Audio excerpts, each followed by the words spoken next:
Saya pernah diceritain Gus Zofur juga sering baca buku tentang Mbah Maksum. Dulu Mbah Maksum kalau wasiat kembali ya gitu. Kamu harus NU dan harus mempertahankan NU, tapi tidak dengan cara membenci Muhammadiyah. Dulu Mbah Mun juga sering cerita. Dulu Mbah Hashim tuh ngaji Syekh Mahfud. Nah, Mbah Ahmad Dahlan dulu namanya Darwis sering ngaji sama Syekh Khotib Minangkabau. Zaman itu Syekh Khotib sudah modern, sudah ikut gerakan Abdu, gerakan Almanar. Sehingga bawaannya Mbah Ahmad Dahlan ini agak agresif. Yang Mbah Hashim karena hanya mulazim di Syekh Mahfud, hanya sesekali ngaji Syekh Khotib, beliau lebih seperti itu. Dan dua beliau ini sama-sama pernah ngaji Mbah Soleh Darat di Semarang, Mbah Hashim sama Mbah Ahmad Dahlan yang dulu namanya Darwis. Jadi ini masih min muskatin wahidah mimam bain wahid. Sehingga kita tidak kaget ketika Mbah Ali Maksum mengomentari Muhammadiyah itu masih ahli sunnah wal jamaah. Makanya nanti terakhir saya baca kitabnya Mbah Ali dan sering saya pelajari. Andai kan kita ini sepakat dengan ilmu, ya kita tahulah. Kalau Abu Hanifah itu tidak kunut, Imam Syafi'i kunut, berarti kunut itu madhabnya Abu Hanifah, bukan madhabnya Mbah Ahmad Dahlan. Apa tidak kunut itu madhabnya Abu Hanifah, bukan madhabnya Mbah Ahmad Dahlan. Kita kunut itu madhabnya Imam Syafi'i, bukan madhabnya Mbah Hashim. Ini semuanya masih dalam bingkai ilmu. Adzan qabla subhi juga riwayatnya jelas. Tidak adzan ya sudah perilaku kita sudah jelas. Dulu Mbah Mun sering didik kita gitu. Saya sering dengar cerita kalau dulu Pak Arif Fakhruddin begitu hormat sama Mbah Ali, apalagi zuriyahnya Mbah Azhar Basir, karena beliau dulu ngaji di Termas. Dulu itu enggak ada masalah karena semuanya dianalisis pakai ilmu. Tapi sekarang pakai identitas, yang kunut itu NU, yang enggak kunut Muhammadiyah. Berarti Abu Hanifah itu Muhammadiyah, Imam Syafi'i itu NU. Berarti Imam Syafi'i itu ya anak buahnya Ki Miftahul Ahyar kira-kira gitu kan. Nah, anak buahnya Pak Said Akil. Kan terus jadi repot. Dulu kita ini pengagum ilmu, bukan pengagum perbedaan. Sehingga di sini yang saya kagum dari sekian ceritanya Mbah Ali Maksum, supaya kitab ini tuh poin, supaya nggak lama-lama karena waktunya juga. Nanti kalau kemalaman ini kena semprit ini sudah. Ini di antara yang diceritakan Bali itu unik. Imam Syafi'i itu sering tawassul, sering wasilah sama siapa itu? Abu Hanifah. Ini sudah tak petakan, saya baca yang sensitif lah, yang ini ya. Ziyar al-Babus Samin, terus sebentar ini yang bab tawassul.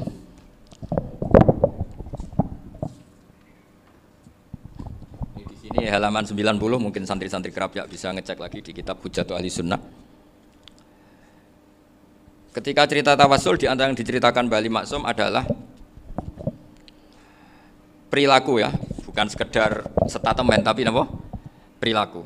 Perilakunya Imam Syafi'i atau ahwalnya kalau bahasa halusnya, yang selalu ke makamnya Abu Hanifah untuk tawassul. Padahal Imam Syafi'i itu orang yang secara ilmu sering kritik Abu Hanifah.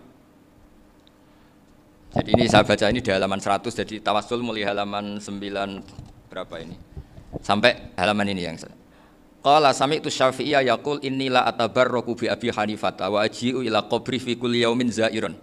Fa idza uridat li hajatun shallaitu rak'atan, halaman 100, waji'tu wa sa'altu wa ta'ala al hajat indahu fama tab'udu anni hatta tuqda. Kanal Imam Syafi'i ayyama huwa bi Baghdad yatawassalu bil Imam Abi Hanifah yaji'u ila dorihi fayusallimu alaihi wa yatawassalu ila Allah bihi fi qada'i hajati. Terus wa yatawassalu Imam Ahmad bi Imamina Syafi'i. Jadi di antara yang diceritakan Mbah Ali Maksum itu betapa Imam Syafi'i yang terkenal sering mengkritik Abu Hanifah dalam tatanan fikih karena beliau tidak percaya ada istihsan. Abu Hanifah berpendapat adanya istihsan, dan kita tahu lah ikhtilafu Syafi'i wa Abu Hanifah itu besar sekali. Tapi beliau itu tahu Abu Hanifah itu orang yang sangat soleh. Abu Hanifah itu kalau ketemu sama orang yang utang beliau itu yang lari bukan yang utang Abu Hanifah, karena takut orangnya itu izin. Jadi kalau ketemu yang utang di jalan itu yang sembunyi itu Abu Hanifah. Kenapa engkau sembunyi? Ada yang utang saya lewat, nanti orangnya malu.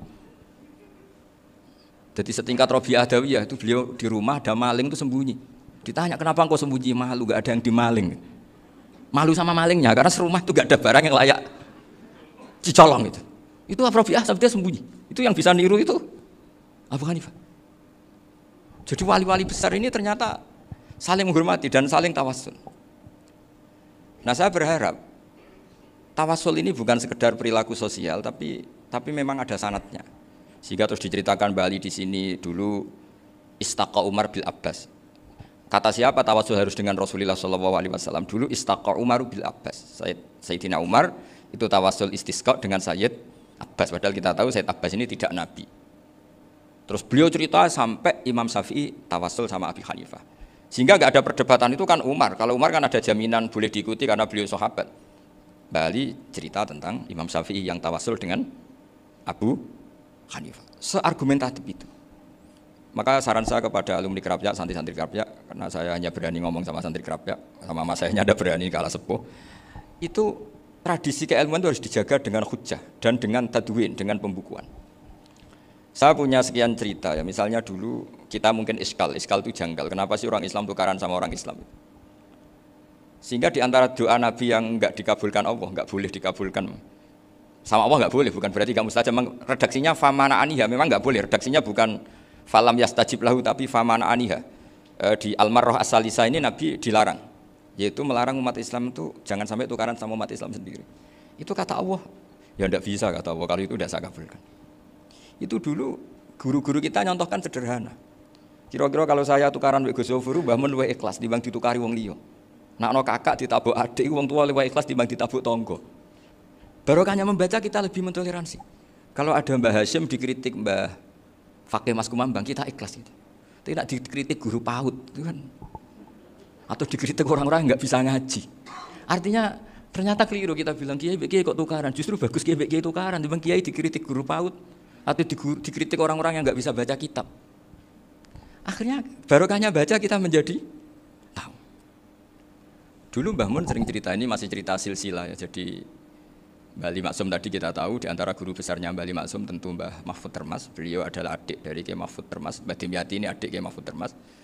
Itu punya saudara namanya Abdul Razak, juga punya saudara namanya Tahlan. Itu yang membawa Thariqah Sadiliyah di Solo Raya. Yang sekarang alhamdulillah diteruskan Gus Wafi. Dulu di antara pesannya Mbah Mun ke saya, hak Wafi kandani kon ziarah ning Mbah Dimyati. Mergo Thariqah Sadiliyah dulu itu yang bawa keluarganya Mbah Dimyati. Jadi semuanya ini masih dzurriyyatan ba'duha min ba'd. Nah, pesan saya karena tadi Mbah Munawir yang termasuk orang pertama yang bawa Quran, bawa qiraah sab'ah. Kenapa saya bilang termasuk? Karena kalau bilang paling pertama ini nanti butuh data. Dan itu agak kerepotan. Tapi yang jelas mimman istahara lah. Mimman istahara yang membawa sab'ah ke sini itu adalah Mbah Munawir. Terus beliau ngajarkan diantaranya ke Mbak Arwani pakai kitab Satibi, pakai kitab Nazmus Satibi. Terus Nazmus Satibi itu diteruskan oleh Mbak Arwani, ditulis. Yang nulis dulu Badullah Salam, bapak saya itu murid Badullah. Dulu Badullah sebelum ke Mbak Arwani ngaji sama Ki Said di Sampang. Bapak saya sebelum ngaji di Badullah sudah hafal Quran lewat buyut saya sendiri namanya Ki Zubaidi. Yang Ki Zubaidi akhirnya jadi menantunya Mbak Ahmad Su'eb. Jadi buyut saya kandung ini namanya Sofia, bangsal keluarga Lasem yang adiknya Sofia ini punya adik Badiah yang jadi ibunya Ki Sahal. Terus Ki Sahal punya Mbak Yu namanya Muzayanah, punya di Garwo Ki Mansur punya anak Gus Qayyum. Jadi dulu ibu saya, ibunya Gus Sofur, ibunya Pak Maftu itu semuanya di Lasem karena saya dari keluarga Gen ya Lasem, dari keluarga sanad guru ya Lasem. Tapi Lasem Bahdawi itu dulu ngajinya di Mbah Umar Harun di Sarang. Nah, Mbah Umar Harun ini menangi Sayyid Ahmad Zaini Dahlan. Sayyid Zaini Ahmad Zaini Dahlan ini punya cucu keempat yang hidup di Sedan, terus makamnya di Lasem, namanya Habib Haidar, itu yang nulis biografinya Mbah Maksum. Mbah Maksum bukan Bali, biografinya Mbah Maksum, itu ditulis oleh Habib Haidar, namanya Haidar bin Hasan bin Sodaqoh bin Ahmad Zaini Dahlan. Nah, Habib Haidar ini menantunya Sayyid Hamzah Sato. Hamzah Sato itu Hamzah bin Abdullah bin Umar, itu kakaknya Sayyid Abi Bakar Sato, Sohibul I'anah. Nah, Sayyid Umar ini yang dulu ngajari mbahnya Mbah Mun namanya Ahmad bin Su'eb. Nah, di antara ajarannya adalah baca kitab-kitab kecil yang bisa dihafal. Dibawalah ke sarang jadi metode muhafadzah. Tapi kemudian lama-lama oleh pondok itu jadi syarat kenaikan kelas. Dulu nggak ada muhafadzah untuk kenaikan kelas ya, supaya orang alim itu harus hafal. Lama-lama dipakai syarat untuk muhafadzah. Jadi semua ini sanad harus kita ingat supaya kita bisa menjaga tradisi. Termasuk tradisi ini kiai seneng jagungan, terus ngomong ra penting. Itu juga sanad. Setahu saya Mbah Mun itu kalau ketemu bapak ya guyon terus. Saya punya kenangan tuh yang dulu agak iskal tuh begini. Ada isu lah, entah isu entah hoax entah apa, ada kaji itu agak beling itu, pokoknya beling lah gitu. Seneng siapa itu, rondo lah apa itu. Pokoknya beling gitu. Ketika Mbah Mun dilaporin tamu kalau kaji itu beling sama rondo itu. Mbah Mun tanyanya lucu. Lho ayu no cung. Wahyu banget, Mbah. Wahyu. Itu bapak juga bakas ayu nih. Dulu saya sekali ini kiai kok bakas wong ayu, bakas budine barang lah kira-kira gitu. Tapi setelah saya tambah alim, tambah ngerti itu, kata bapak gini, ya apik bakas ayu hak timbang iyakno malah qadzaf. Ternyata seni. Sekali Mbah Mun atau bapak bilang, "Waji kok zina kaji," maka larinya ke qadzaf. Maka menghindari bahasa menuduh, ngomong yang nggak penting. Loh ayo. Jadi kiai dulu itu orang sok suci tapi menghindari hal-hal yang jadi punya seni untuk ngelola kehidupan. Orang bermalam-malam jagungan sama teman asik itu kan perlawanan terhadap nafsu kita, syahwat kita untuk mungkin nikmati dugem di bar atau di tempat-tempat maksiat. Itu setan di Indonesia tuh kakuati sama Ki Jawa. Orang supaya tidak tertarik maksiat itu Ki Jawa cukup ketemu kancane masak terong guyon, gejolok-gejolokan zaman mondok, suwengi lulus sangka maksiat. Bar wis tutup. Perlawanannya sederhana, nggak pakai tahajud, nggak pakai wiridan. Karena Ki Jawa juga kalau rapati potongan ahli ibadah gitu, jagungan. Gitu. Jadi setahu saya itu pernah lihat Bali itu sekali ketika beliau ngisi ceramah di Mbah Hamid Bedowi. Saya masih kecil diajak bapak. Dulu kalau bapak ngelihat Bali sama Mbah Hamid itu mesti nangis, karena dua orang alim bertemu. Yang akhirnya ya pisanan itu. Mbah Hamid punya anak Gus Nasih, di sini ada Mbah Nafisa, terus jadi Mbak Salih Hindun itu. Jadi dulu itu ya guyon terus ketika ketemu. Itu yang sering bodoni Mbah Hamid itu ya Ki Bisri. Ki Bisri itu kalau datang ke Ki Hamid Pasuruan, nak wali tenan aku teko ditata nomangan. Jadi ukurannya ya. Ternyata sampai sana dikeimangan tenan. Masih belum mengakui, kan nak wali tenan aku kiai rung di mobil, dongakno aku di mobil. Sudah kalah satu seri itu masih gak terima.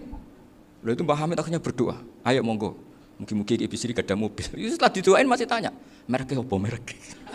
Jadi itu Mbah Hamid jawab, ya paling Holden itu. Nah, paling Holden. Itu nyari mobil itu ya adalah dapatnya Holden. Suatu saat Mbah Bisri diundang Mbah Hamid gak dikasih bisaroh. Karena utangnya sudah banyak Mbah Hamid. Mbah Bisri ini utang doa tadi. Itu ya gak dikasih bisaroh, ya gak mau kesang apa-apa kelambimu kayak aku. Didol sama mukhibbinya Mbah Hamid. Itu harganya melebihi jatah bisaroh.